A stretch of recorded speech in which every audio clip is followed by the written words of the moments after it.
For me, and I've banged on about this a lot within the podcast, you would have heard that the career progression is probably the most exciting aspect for cybersecurity for me. For the ability for somebody to get into an entry-level role, transition to a mid-level role, and then to an advanced level role, roughly in about 5-6 years.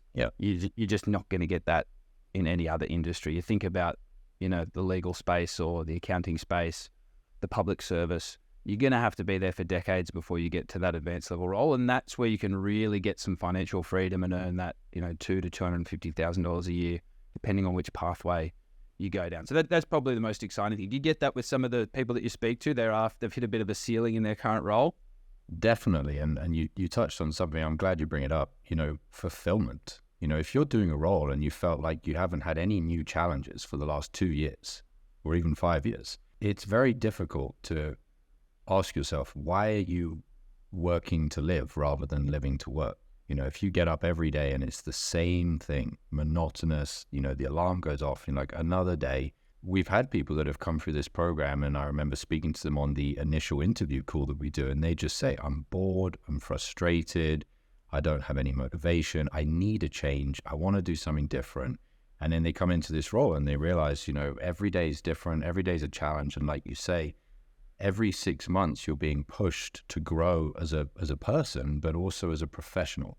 And a lot of other careers, it's the same thing 10 years down the line as you were doing after your initial training. Whereas, we know this industry is very, very fast moving.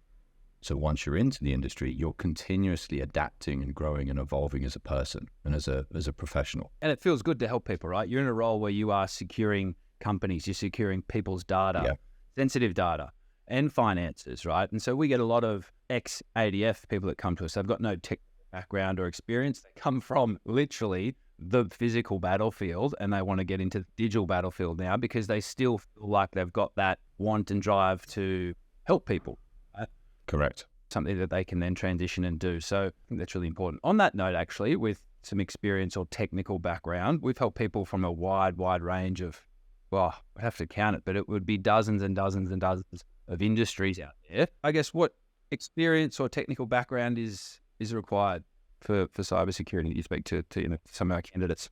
Obviously, what we do is somewhat customized to someone's background. So if they come in to an initial call with one of our advisors and they say, hey, I've been working in fast food or like a blue collar job, and they don't have any digital or any technical background, we can definitely help them. That pathway is a little bit different. They've obviously got to do some more foundational training, but it's still very quick if you're motivated.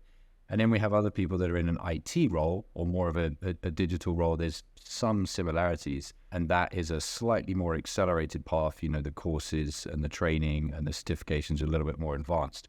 But we tell someone, you do not need any background. That's why we're here, to help you get that technical experience and to help you get that preparation to be job ready. So I guess as simple as saying no experience necessary, so long as you're motivated, so long as you're courageous enough to step out of your comfort zone.